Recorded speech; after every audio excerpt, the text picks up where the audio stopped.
Welcome back to the after show. I am Geoff. That is that Valkyrie girl, Megan, over there. Megan, how are you this week? This will be our last after show for season 2. We are, of course, keeping our fingers crossed. There is going to be a season 3. And if there is, you can expect to see the after show come back for season 3.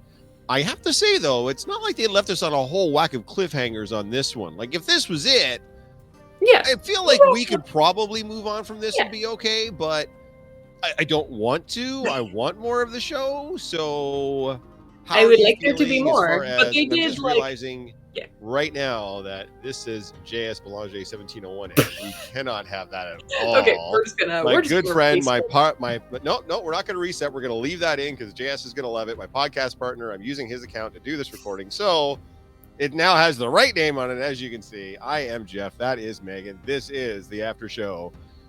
Hopefully you've gone ahead and watched The Lord of the Rings, The Rings of Power, season 2, episode 8. It is the finale, so because we will be talking about spoilers, a lot happened in this episode. We start right out of the gate with the doings in Khazad-dûm, and stuff went down, Megan. What happened in Khazad-dûm? Well, we immediately did see Disa, so Disa was fine. Maybe like a little banged up, but fine. Like there's nothing. No real explanation, by the way. She's just healers or something. Yeah, she's just here today. She's just there, fine. Just existing. Which, by the way, is a theme in this episode, as we're going to talk about a little bit later on when we get back to Eregion, as people they're showing up that are apparently fine. There's finally the balrog. We've only been seeing references to it every goddamn episode. We do, in fact, get to see fully in the flesh. King Durin with the ring is mining essentially by himself after cutting through a swath of doors. But there he is mining by himself.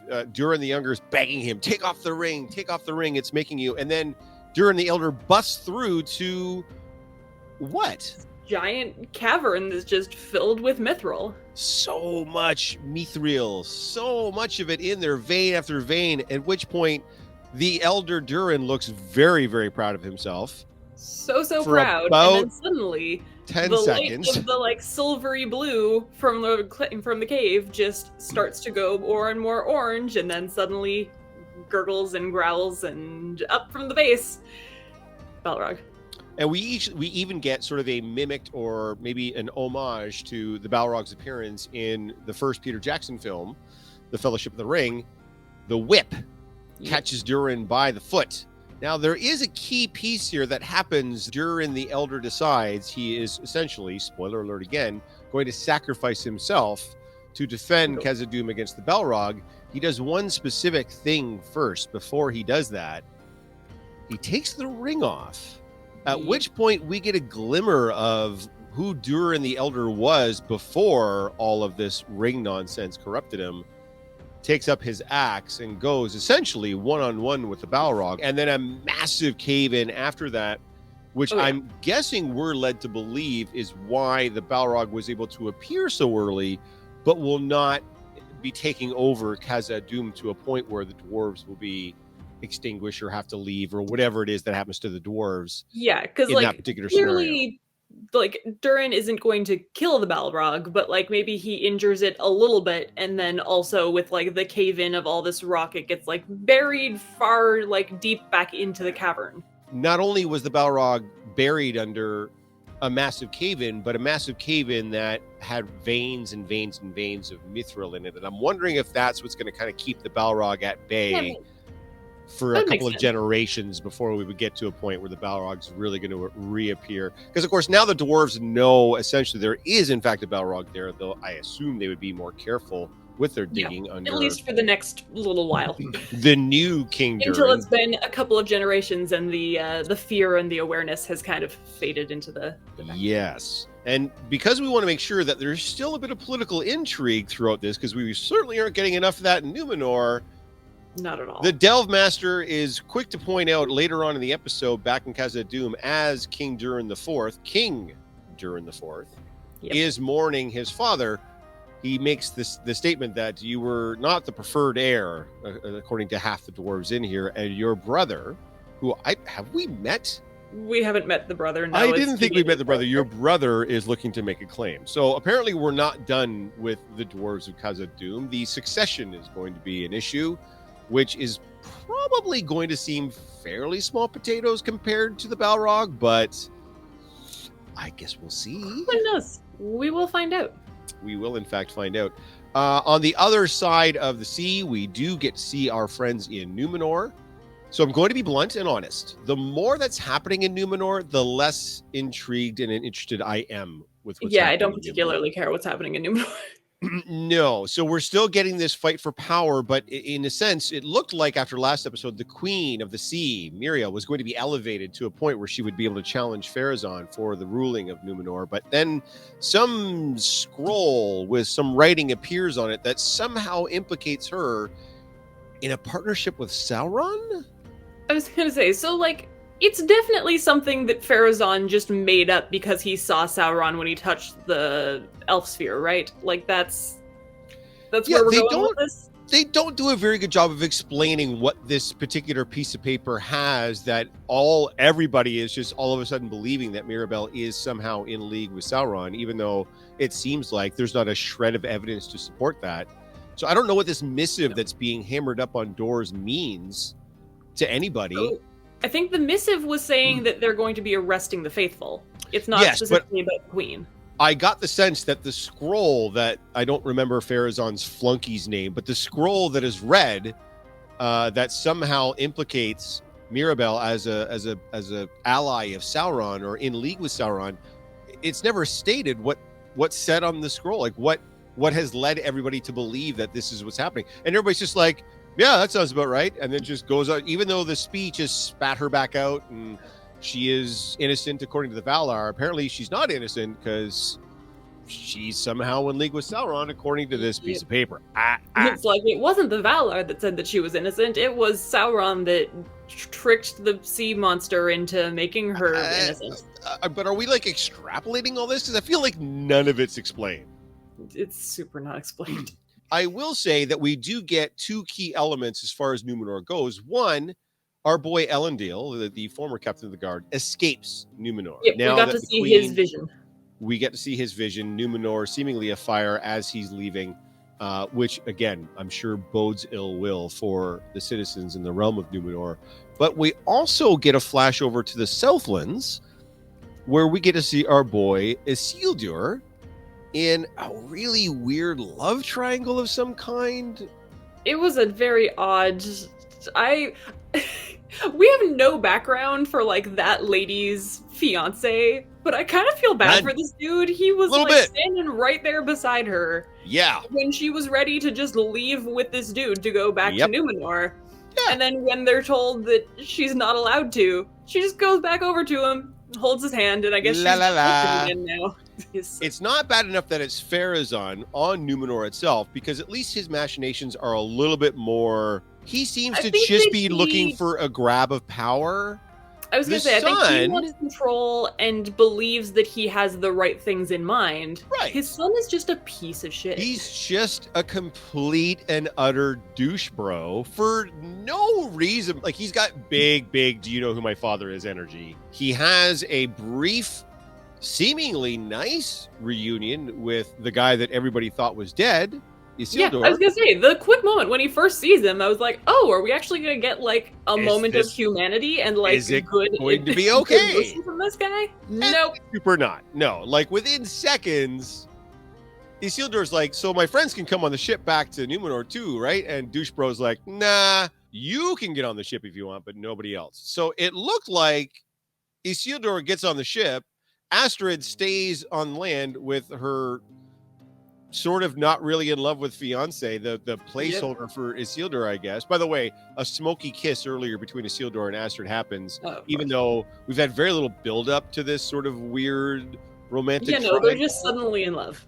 Nobody really cares. It's not just me, right? Like, I didn't really care about it. And I'm not just being like, I'm a guy, I don't want romance in the show. I'm fine if you get me invested in it, and I didn't feel like they did a good enough job. Honestly, I care more about his dad and the queen. I feel like there's been more emotional development there. 100% there has. And for me, actually, I care more about him and his dad, because if there's another trope I absolutely hate when it comes to especially TV shows, is that the trope that Well, they think he's dead, and so they're going to carry on mournfully, episode after episode after episode, assuming that they're dead when they've been alive the whole time. I swear to God, if Elendil is leaving as Isildur is getting to Númenor and they still fail to connect, exactly what's happening. I'm going to flip tables. Although I guess his sister, Isildur's sister, is still in Numenor, so at least there would be someone gets to find out. Someone would be able to say, "Oh, hey, look, little brother, you are in fact still alive. Oh my, what have I done?" Because a lot of what she's done has been based on the fact that she thought Isildur was dead. Yeah, I would say she wanted revenge for her brother getting killed. That's right. So when she sees, and you can already tell, like she already kind of warned her father that the guards were coming, and she kept them off his tail. This is all happening in Numenor. Which again, like we've talked about, seems to be moving further and further away from the main plot point, even though now I guess saying that Mirabelle is in league with Sauron is supposed to somehow try to tie these two things together. It's not working. I guess we should be talking about Eregion, because there's still shit happening in Eregion, by the way. The battle for Eregion, this plot this season, this episode, though, still going on. We get to see our boy Brimby, Celebrimbor, in the same chamber that he's been in the whole time with our guy Sauron. And Sauron has basically Boromired Celebrimbor. He's got him... He's using him as a pincushion for his arrows. All kinds of arrows stuck, but clearly none of them in key... Oh yeah, no, just like edges of shoulders, organs. Legs, yeah. Yeah. Essentially torturing Celebrimbor, looking for the 9. He still doesn't know where the 9 are. Wants them all rings. His vaunted powers, like his blood is in these rings, but he's got to torture this poor dude with arrows in order to get him to tell him where these 9 particular rings are. And then it seems like later on in the episode, he'd kind of already put it together anyways.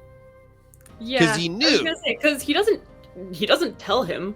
No. And then he just suddenly knows that Galadriel has them when he sees Galadriel. That's right. So we do get to see...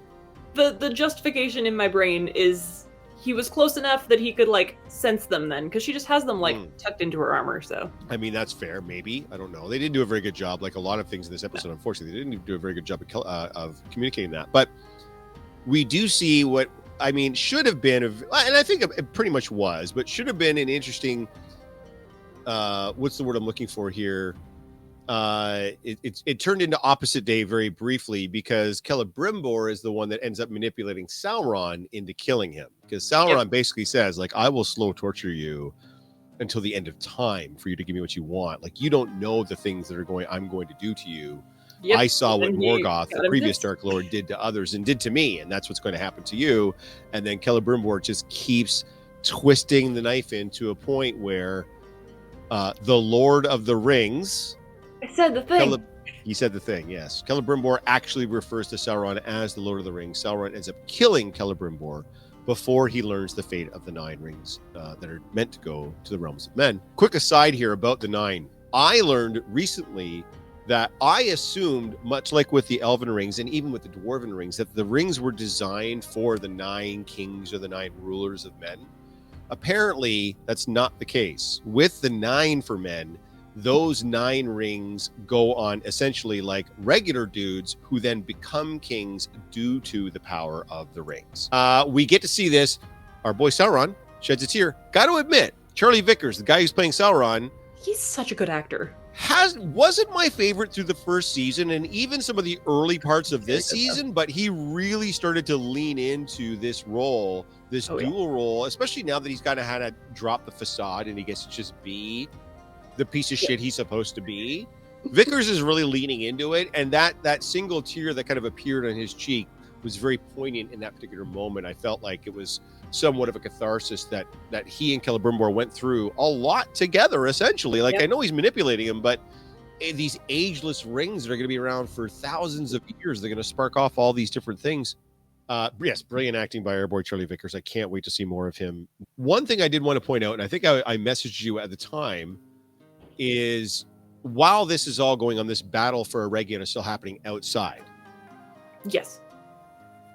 It's daylight hits. It sure is, and there is daylight. Like, it's not just... Yeah. You still see in that long tracking shot you were talking about, they're still shooting, like, flaming balls of whatever. I don't know if they're trying to say, like, there's enough smoke from these things that are going through the air that, like, the light isn't dangerous to the orcs. But it's just it's straight up daylight. Like, are we just forgetting that orcs can't... They were living under a volcano. Yeah, they were digging tunnels so that they could move freely throughout the day. And now, like, especially towards the end of this episode, they're in broad daylight. They're in full broad daylight. Like, there's no smoke. There's even a shot with the sun behind them at one point. Yeah, it really does look like, well, we had to get these shots, and we had lost we only had daylight, but we had to get these shots, so we shot it anyways, and we're just going to pretend that it's totally okay for them to be walking around in the daylight. If you are watching, or you're like really up on the lore and you know what the deal is with the Orcs, can you please put a comment below? All I'm looking to hear is an explanation as to why these Orcs can move around through the daylight. Is it just an error on the show's part, or is there some sort of lore reason why they can now move in the day? But while this battle is going on, we get shocked by a reappearance of another character that we were convinced 2 episodes ago was dead. And not just like a little bit dead, but like a lot dead. Yep. Arendir shows back up looking completely fine. An arrow went into his shoulder. The sword went through his stomach. Like, apparently. And then he's like, "Hey guys, what's up? We're fighting a battle." And he's just. And at first it was like a fleeting shot, and I was like, did they forgot to did that survive a previous cut before they decided to kill him, and they just didn't realize that really quick fleeting shot was there? But then afterwards, he's there and he's talking and he's interacting with the king and with Galadriel. I'm like, yeah, and no one's going on surprised or mentioned. He's just there again. Nothing. Everybody's like, yeah, he's totally right there. It's fine. He's fine. While all this is going on, of course, we do get what I was calling the Duel of the Fates. We get the big epic duel between Sauron and Galadriel. This is, of course, her lifelong dream to finally meet sword to sword, face to face with Sauron. Yep. And she gets her ass kicked. And by the way, it's not even really close. She gets a couple of licks in on Sauron, but yeah, a few little ones near the end. He's dominating the fight throughout the course of, right up until a point towards the end where it looks like she's done for. He stabbed her through the chest with the crown. Yep. And she denies him his prize because at that point he wants the one elven ring. Remember, the elven rings were made not necessarily without his knowledge, but without his influence. The elven rings are, for want of a better word, pure. There's no influence of Sauron in them. Now, granted, according to the lore, when the One Ring is created, it does still have dominion over the elven ring. So there is still clearly some tie between them. But for right now, it seems like the elven rings can be used without that corruption. Yeah. She decides she's going to what looked like sacrifice herself by flinging herself off the cliff, a la Black Widow in Avengers Infinity War at Vormir. She dives off. She hits a tree on the way down. It looks like she's dead, but then she's not dead. The Surprise! High King Gil-galad is there, and it looks like the fall is not what's killing her, but this the wounds from the crown, which is very similar to what happened to Frodo on Weathertop when he got hit with the Vorpal blade. In this case, they use the dual power of the rings. Gil-galad tries to use just the one ring that he has. It's not enough. And then Elrond finally gets over himself. Yep. And puts on Galadriel's ring, and together they clearly heal. So Elrond appears to be out of his emo phase. He appears to be thick thigh deep into his badass phase, which we know is coming more of, by the way. We know Elrond is a major participant in the final battle along with against Sauron when Sauron crafts the One Ring, which, by the way, we've still not seen yet. Next season. While all this is going on, and the elves and the few remaining residents of Eregion are basically getting pummeled by hundreds of orcs, a war horn sounds, and some shorty folks, some short kings, come in to save the day. The dwarves finally arrive. The dwarven army, without, by the way, Durin the Younger, who is now Durin the Fourth, the king of Khazad-dûm. But the rest of the dwarven contingent is there. They come in and they essentially rout the orcs. While all this is going on, a lot of shit happens in this episode. I was going to say, right after Celebrimbor was killed. Our boy Adar ends up with a ring. And it has a curious effect on him. Yeah, when he turned around and there were none of the scars on his face anymore, I'm like, okay, that's a cool effect. I like that they're doing that. I like that they're making that like a plot point. Yes. Now I Just will to show admit, like the healing effect for later in the right. episode. I will admit, when he was kind of hunched over the log back to the camera, I'd already kind of put that together. I'm like, he's going to turn around. He's just going to be in his elven form. Like he's going to look like an elf. He's going to have the ring. And he did. And he was, and it was very cool. And then he did something that, again, throughout the entire history of the rings, very few people have been able to do, is he took it off and he gave it back. Yep. And immediately the corruption that has been turning him slowly into an Uruk begins to come back. Goes back up space. And then inexplicably, and for no given reason whatsoever, his children attack and kill him. Yep, they turn on him. Because when the Orcs went in to kill Sauron, he was crying and he turned around and was like, and asked the one dude what his name was. Yep. That's all they needed. Apparently that was enough. Even though they've been calling this guy father, and he's been calling, in fact, his final words are, my children.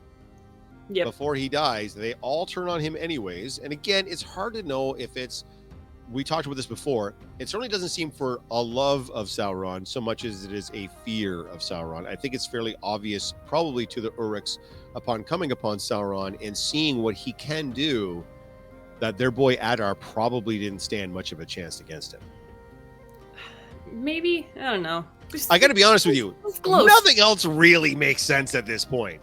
A moment of showing a little bit of caring towards Glug, the main Uruk, pales in comparison to how much love and caring that Adar had shown them for weeks and months and probably years leading up to that moment. So I don't know that would have been enough for them to not only like, it's not like they just like, screw you Adar, we're going with Sauron. Like they brutally butcher and murder Adar. Yeah, say they did the mirroring of how Sauron. Yes, they turned on Sauron. So, yeah, didn't love that. I would have liked a little bit more explanation as to why the Uruks en masse decided that they were going to back Sauron as opposed to Adar to a point where they would kill him like that. And then, of course, none of it fucking matters. Yeah, because Sauron then turns around and as soon as there was any sort of dissent, just kills Glug. Kills Glug like that. Like he's got like the main Uruk that everybody was up in arms about having a wife and a child and blah, blah, blah, is dead. I mean, I'm assuming he's dead because it seems like who knows? Apparently, in this show, he might not. He took a sword. Maybe he'll show up in the very first episode of next season. He took a sword in this area. He looked pretty dead. Glug was glugging. He was not in good shape. So, this is all happening sort of not simultaneously, but it's all happening in the same region amidst all the different characters. And by the way, Galadriel is the through point for all of this. You basically see Galadriel as she's moving her way through and winding her way through. The key moment for Galadriel and especially Sauron towards the end, after they have their duels and Galadriel is defeated, is Sauron does recover the 9. Yes, he does. So at this point, the elves have their 3 and the dwarves still have their 7, but Sauron has the 9 rings of men that we, of course, know are going to get in the hands of men, are going to corrupt them, and eventually those are going to become ring wraiths or Nazgul, as you can see in the lore. It's going to be cool. We have one thing left. One more plot point. So, last episode, we left off with Mr. Wizard and the little halflings being in separate places, and Tom Bombadil gave the choice of, you can either go down into this forest and find your staff, or you can go off and save your friends. And we find out that Mr. Wizard decides to go and save his friends, which was the right choice all along, because his staff was there and found him, and he also found his name, which is Gandalf. What a shock.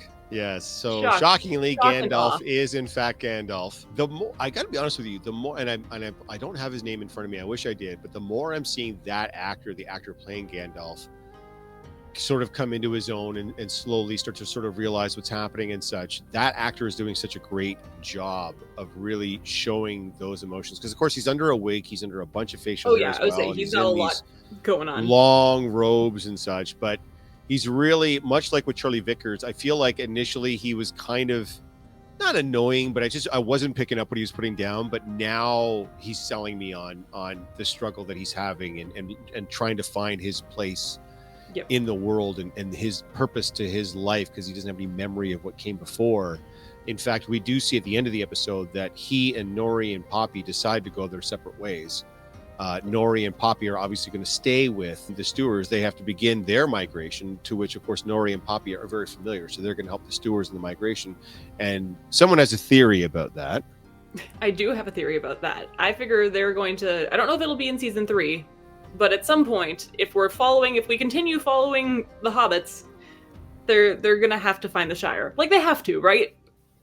You would think, right? It would make the most sense. We'll see. Because there's still a lot of turmoil within the land as it stands now. So to find a safe haven that would be there for thousands of years, I would assume would be a tall task, but it has been prophesied. So more to the point, we also get to see, of course, not Gandalf become Gandalf. Realize that the power was in him all along, and that he didn't really have a choice between finding his staff and his power and his destiny, or helping his friends. He was going to help his friends all along, because that was always the right choice. He gets his staff, which looks very similar to the staff that Ian McKellen used as Gandalf in the Peter Jackson films. It just doesn't have the little pipe in it right now. And he adopts his name, which is, of course, Gandalf, and he is going to go off. Now, he does have a confrontation with a character played by Ciarán Hinds that has only been referred to up until this point as the Dark Wizard. Yes. Now, Megan and I were talking about this before we went here on the air, and a bit earlier after that episode had aired, and we're kind of curious as to who this is. The immediate thought is, well, it must be Sauron. Now, just so you guys know, there were 5 main wizards in the lore. Yep. Radagast the Brown, Gandalf the Grey, Saruman the White, and then the 2 blue wizards. Now, it's my understanding that the 2 blue wizards don't appear in the main works, and Amazon can only use items from the main works. So they're off the table. So that just leaves, as far as the main wizards that we know, Radagast, Saruman, and Gandalf. So we know that the stranger is, in fact, Gandalf. Yeah. Now, Radagast, as he's appeared in previous media, is very in touch with nature. He's a bit quirky, but he doesn't seem like a bad guy. Now, Saruman ends up being a bad guy, but way later, thousands of years later, is when Saruman finally turns on the rest of Middle-earth and the realms of men and partners with Sauron, establishes the 2 towers of Isengard and Barad-dûr, and then goes to war with Middle-earth. Having said that, this show has messed with some of the timelines before. They have, yes. So it is possible that the Dark Wizard that Ciarán Hinds is playing could be Saruman. It just seems really premature to reveal him as a bad guy and then essentially have him pretending to be a good guy for the next several thousand years. And being good for however many hundreds of years that they need to get through. Now, it could also be, this would be someone like Adar, where he's being created for the show specifically. So maybe. We don't know. See, but they mentioned, like, the Dark Wizard literally said, you're one of our 5. So. Yeah, he sure did. So my guess is it's probably going to turn to be Saruman, which I don't love, but again, I don't know. Maybe they'll pull us around on it the way that they did with the stranger being Gandalf. Yeah, hopefully we'll find out in season 3, which better be happening. Has not been greenlight yet, but again, there was initial commitment for 5 seasons for the show, so we're going to cross our fingers and hope that's going to be the case. Is there anything else specifically from this episode that you wanted to talk about? Because there is one other thing I want to mention. Okay. I would say I can't think of any other plot points that I would want to really dig into, so like, where are we going? So when Isildur is about to get on the boat, when he meets the stupid little, like, do you know who my father is, prick? Yes. He makes sure to give a specific shout out to why he's still alive. Who does he shout out, Megan? I was saying, he's making sure that everyone knows his horse is the best horse. So he shouts out Beric, and they swim over to Beric, like the camera swings over to Beric, and he just kind of gives like he's like, yep, that's me. How you doing, everybody? I'm Beric. Yeah. Blah, blah. And reinforce that the son is a piece of shit by threatening to kill Beric. Yeah, I feel like this is probably a precursor to Rohan, would be my assumption. That Beric, and my guess is maybe even Theo, because of course the kings of Rohan end up being like Theoden and have Theo in their name. So you've got this very popular, very cool horse, and you've got this kid named Theo. By the way, I'm completely spitballing. I have no idea if any of this I is accept the this case. headcanon. I love it. But, I mean, we haven't seen Rohan yet. And on the maps that we've seen, Rohan's not there.